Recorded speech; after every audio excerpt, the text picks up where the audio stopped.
Hello, everyone, and welcome to Joy Clicks. This is Master Quest, a Zelda show hosted by me, Christian Buckley, and my friend, guide, my hero of time,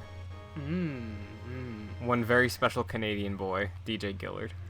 Hi, how's it going? How you doing today? I'm doing pretty good. How are you? How are you tonight? This is night. I'm doing well. Yes, Master Quest After Dark tonight, I would say. Yeah. The late hour of 10:30. There's a breeze on the air. Zelda. Yeah. What was that Reggie quote from the January presentation? Do you remember that? Ooh, yeah, I know exactly what you're talking about. I think there's another one, the E3 conference, when he's in like the living room and he's introducing Mario Odyssey or something. Right. Very strange. He's like, if it's fun, if it's not fun, why bother? Yeah. So that's a mindset I'd like to keep in mind for this year's show. Exactly. When you're listening to this podcast, you know, that's what you got to keep in mind. Absolutely. Is it fun? I guess you can keep going if you want. Yeah. Yeah. That's a good metaphor. Good motif, I guess. That's the right word. So what we're gonna be doing here is I've never played Legend of Zelda: A Link to the Past. I know it is a classic. It is well beloved. It's one of my gaming sins, I guess. This grand epic adventure, this highlight of the Nintendo catalog, has slipped my my library. It's slipped every single thing, every chance they've given me, every system it's been on. I've just never played it. Yeah. They just keep porting it, and you're just like, nah, I'm good. I'm good. Pretty much. Till now. So it's on the Switch. We have Super Nintendo games on the Switch now. I have a Switch, and we figured that Link to the Past being DJ's favorite Zelda game, I having never played it before, we're gonna make a little show out of this. So DJ, Yes. would you like to kick things off? I'm throwing this to you because, like I said, you are the master of this quest, hence the name. Yep. And I really don't know what I'm getting into. I know a little bit about A Link to the Past, but it is your favorite game of all time, correct? Yeah. It is. Mm-hmm. It's so perfect in my mind. We'll get into it when we get to the actual show, but yeah, one of the best. So I guess my first question for you kind of answered why you wanted to do this, but what's your Zelda history before we get into it? We can both go over what ours are specifically for both of us, probably. Sure. But what's yours first? So Zelda history, I guess. I think the first Zelda game I ever played was Wind Waker. Okay. On GameCube. Same for me, actually. We're probably in the same age range for that. Yeah. Yeah, I was born in '97. Same. Yep. And I had an N64 floating through the house sometimes. It was my cousin's, but I never had either of the N64 Zelda games. But my neighbor had a GameCube as well. I was able to borrow Wind Waker and play through a little bit of it. I never finished it, but that was definitely the first. Twilight Princess was the first Zelda game I beat. It is also my favorite Zelda game. Oh, okay. What else? I played Link's Awakening when I was also very young. I think that actually might have been my first Zelda game because I had a Game Boy when I was 4 or 5, I think. And that was an early one for sure. But all classics so far. You're just picking off all the best ones in my mind. Honestly. Yeah. I didn't play Ocarina of Time at all until probably 2009. I grabbed it on Virtual Console on the Wii, and I never finished it until I picked up 3D on the 3DS. Right. And other than that, I think the only other one I've completed is Breath of the Wild. Yep. And that is my Zelda timeline. Oh, of course, I can't forget. Timeline. I have a soft spot in my heart for these two. Phantom Hourglass and Spirit Tracks. Okay. What's the soft spot about? Because I personally don't. I honestly think it's just because it was Zelda on a handheld in 3D. Okay. And I loved the world presented in Wind Waker so much that being able to get more of it, at least in that style, portably, was very cool. and I was a fan of that. Also, you had to fold the DS to like transfer Oh, that was so cool. puzzle ones. Yeah, I was so stuck on that thing. I was stuck on it too. Yeah. Took forever. But yeah, I know. I think from just our brief conversation so far, you might have more Zelda experience. I would say so. Yeah. I this is my favorite franchise of all time, so I guess I kind of have more experience just by that. I have a similar experience as like starting wise. My first was Wind Waker. Someone my mom worked with, like their son had it and didn't like it, and they just kind of gave it to me, and I was like, oh, cool. I'm 8 and I swing a sword. I like this. Yeah. I never finished it as a kid, but I went back with the Wii U version and finished it. The first one that really got me was probably Twilight Princess. Okay.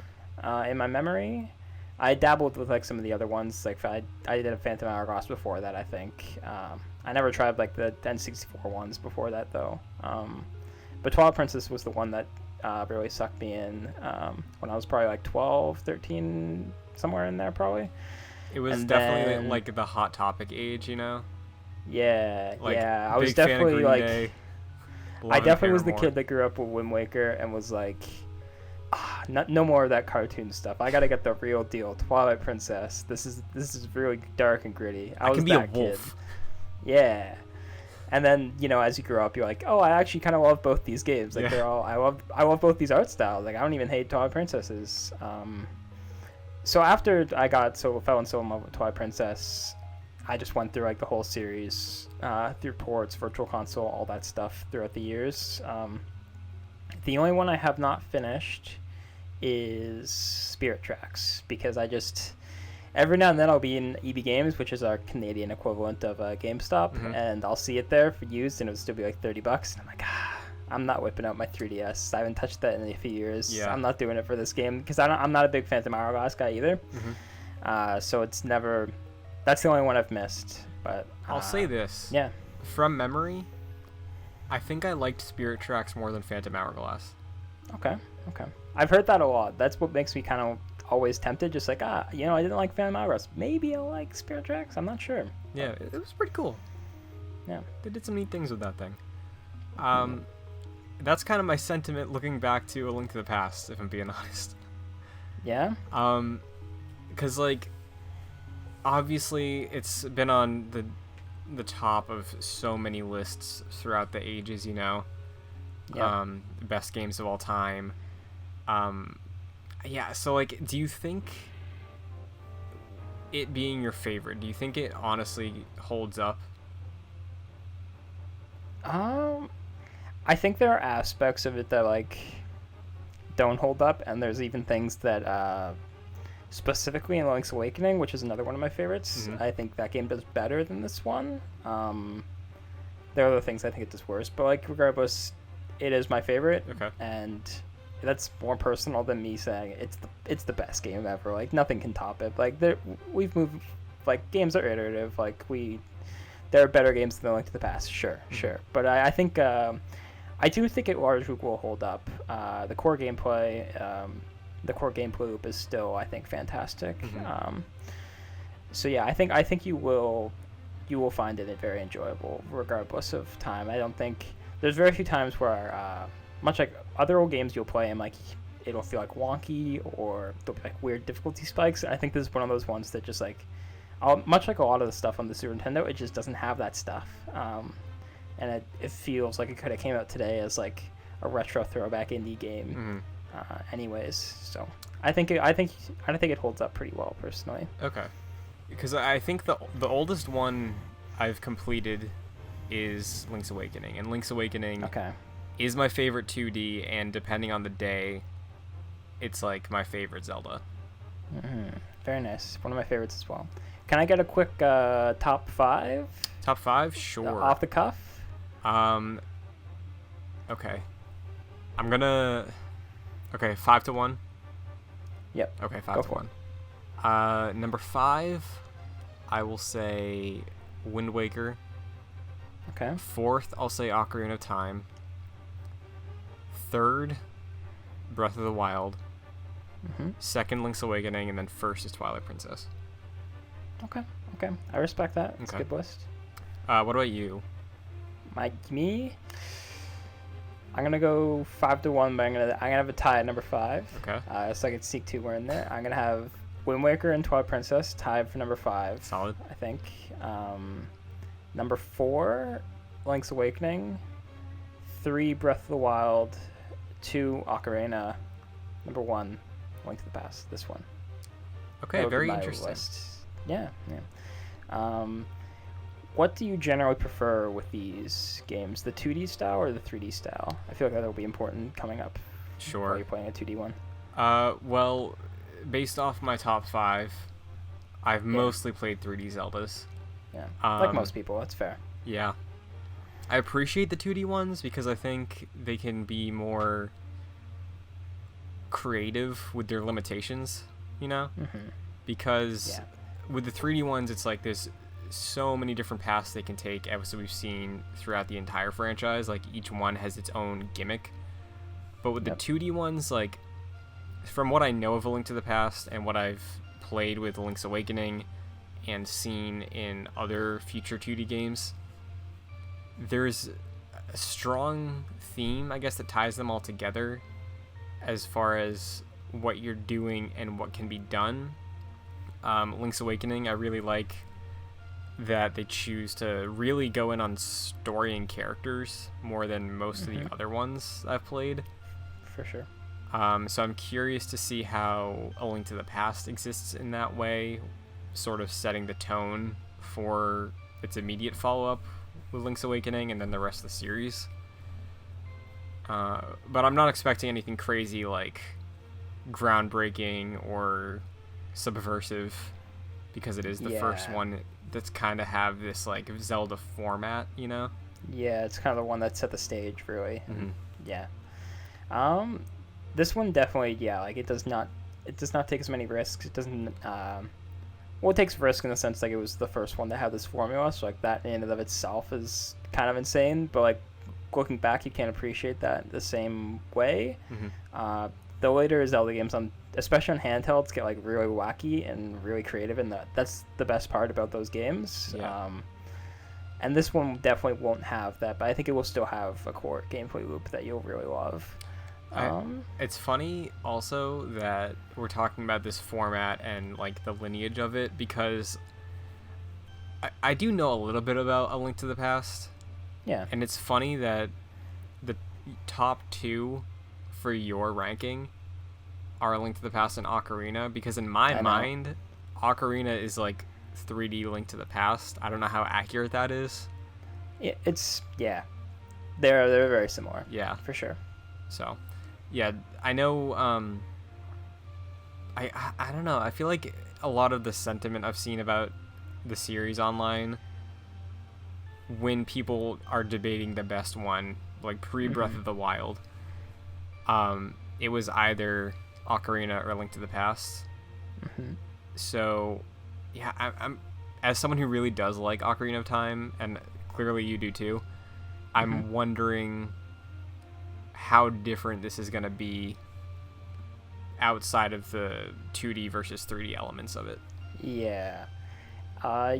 You'll definitely notice, like, structurally it is very similar, and like totally fair to them for when they're making Ocarina. Like, they wanted to have some sort of like layout to like when they're back on, and like just have something to fall back there, and that's fair. Like, and it worked. Like, Ocarina is, whether it's your favorite or anyone's favorite, like doesn't matter. Like, you look at the impact that game had, and like they crushed it. They knocked it out of the park. So I think that was mostly to its benefit. Yeah. I'm very excited. So what do you expect generally gameplay wise going into this? Obviously, like, it's a 2D game, and like there's from 1991. There's it can't really be groundbreaking, but what are you kind of expecting based on some of your other stuff with the other 2 games you've played? Okay. Question for you. Okay. It's related to my answer. Yeah, totally. Totally. Do you know what year Final Fantasy VI came out?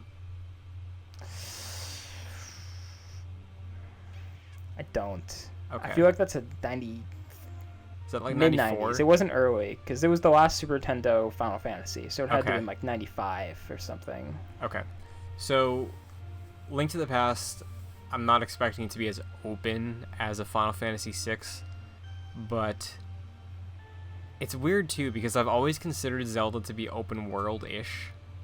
Yep. Even pre-Breath of the Wild. I know that's weird, but I'm expecting to have Hyrule explorable.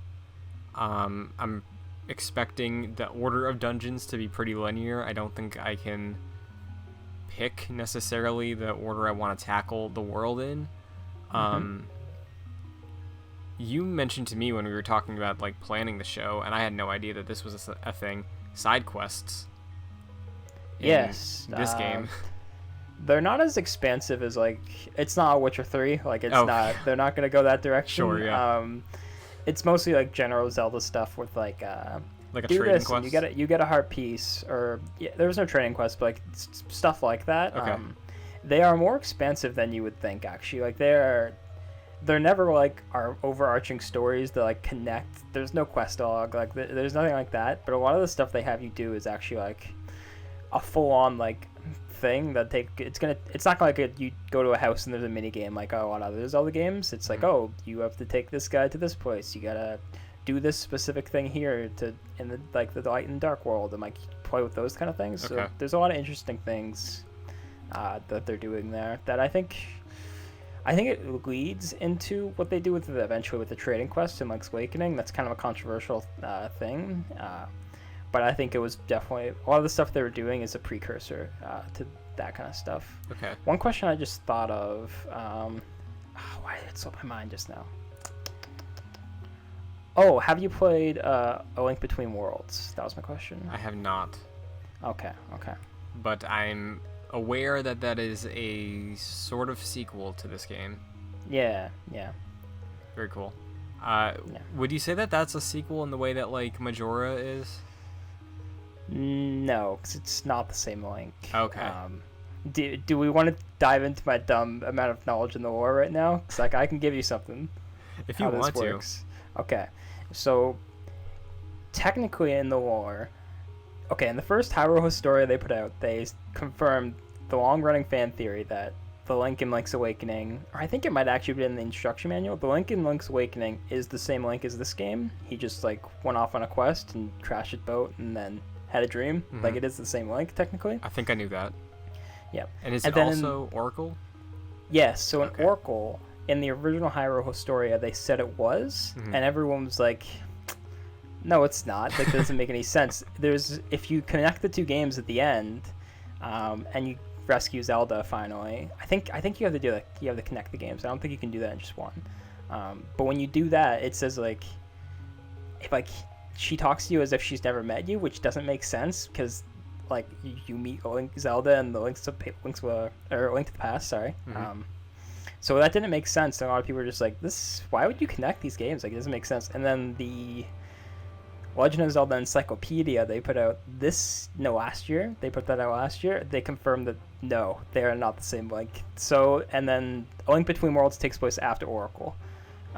So they are. It's the same world and like it's a sequel in that sense. It has a similar structure. So it was cool for them to do that, but story-wise, it's not the same Link and it's not technically a direct sequel, but like it is. Like they've clearly meant it to be, even if the dumb lore has to get in the way. Okay, so is it, I guess, different example. Is it more of a sequel like how Twilight Princess is to Majora? Yeah, like there's hundreds of years in between, but the only difference there is like Link Between Worlds uses the same map and it's like structures it a bit differently. Cool. So, I do have 2 of those Zelda books on the shelf behind me. Ooh, very nice. I have not read them yet, but they're very nice and they look very good on the shelf. Which ones? Hyrule Historia and Encyclopedia? Yes, I got the Historia this Christmas and I got the Encyclopedia last Christmas. Very nice, very nice. So next Christmas we get Arts and Artifacts and then we got a Triforce Bruin. So I've I have those 3, and I have the one they put out last year too, the Creating a Champion one for Breath of the Wild, which is cool. the 2. Especially for you, you should definitely pick up Art and Artifacts if you ever get the chance, or Creating the Champion, because those are like more art books. Like the encyclopedia is like dense in a dumb way. Like I'm a big fan of Zelda lore, but Zelda lore is dumb. It is a very stupid thing that I'm into. But yeah, for more of a casual fan, those art books are very good. Those are really a fun look through. Yeah, the timeline as a concept has always been kind of interesting to me, because like I'm sort of aware of it, and I've looked into it. I've watched YouTube videos, especially leading up to Breath of the Wild. Yep. And I think it's fun. I never took it seriously. And yeah, I still really don't, but I think it is like a fun thing, and it's fun to see like, oh, this connects that way. Same world. I really like how in Twilight Princess the skeleton guy is like the hero of time. Yeah, that's so cool. Yeah. So like stuff like that I enjoy. Yeah. I'll never get why people seem to have like, not everyone, but like some people seem to have like this like weird like, no, it's terrible. Like why would they do this? Like it's so dumb. It's like it's dumb in a fun way most of the time. It never like gets in the way of what they're doing. And when they do connect them, like in Twilight Princess, when it's like the hero time, it is like the dopest thing ever. Like that is such a cool concept. I love it. Yeah. So yeah, I really like the timeline for what it provides. But I acknowledge though like the Dama 3 split and like connecting Zelda 2 to all this, because they were not planning this. Like it's dumb. It's dumb. Yeah. But it's fun. That's my whole thing, is like it feels like it was made after the fact, but like for the parts that works, it works. Yeah. So with A Link to the Past, where does this fall in the timeline? So this falls directly after Ocarina, in the Heroes Fallen timeline. So when Link dies and the sages come together to seal Ganon themselves. Okay. It falls in that timeline. Interesting. First one there, and then that timeline proceeds to have like all of the old games. They just kind of shoved all the old games in there so they can kind of like, because they're not really connected at all anyway. Just like we'll put them there, and then the ones that are actually connected, they'll have their own little timelines. Yeah. Well, very cool. I'm excited. I'm looking forward to checking out the game. I'm probably gonna start it probably tonight, if I'm being honest. Yeah.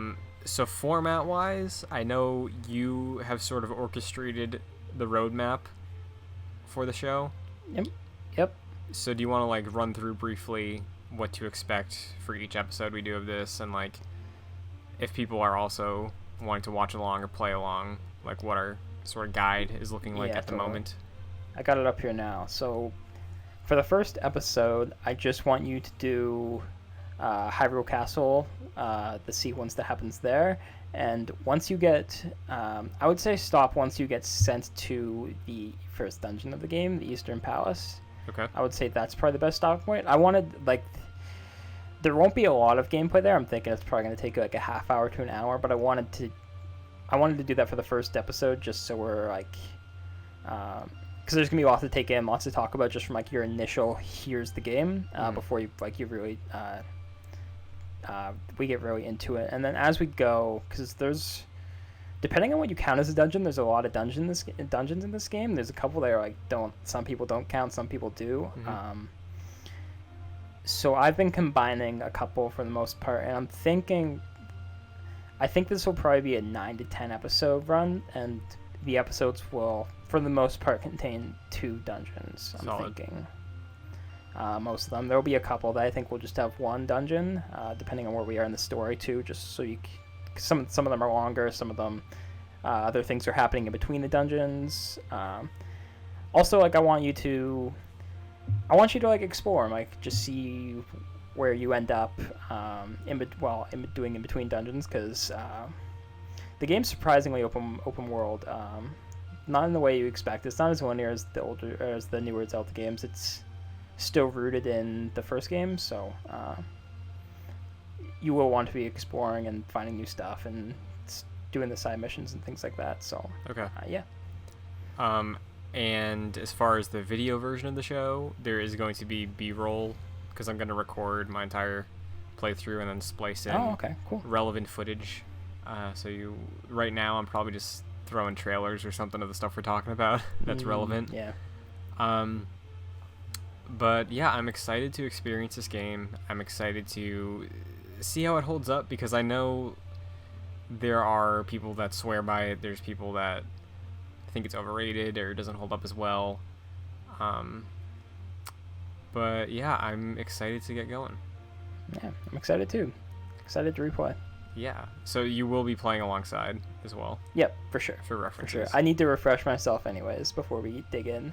And I love this game so much that I'm excited to anyway, so it'll be fun. Awesome. Yeah, I know you mentioned that you try to play it every year.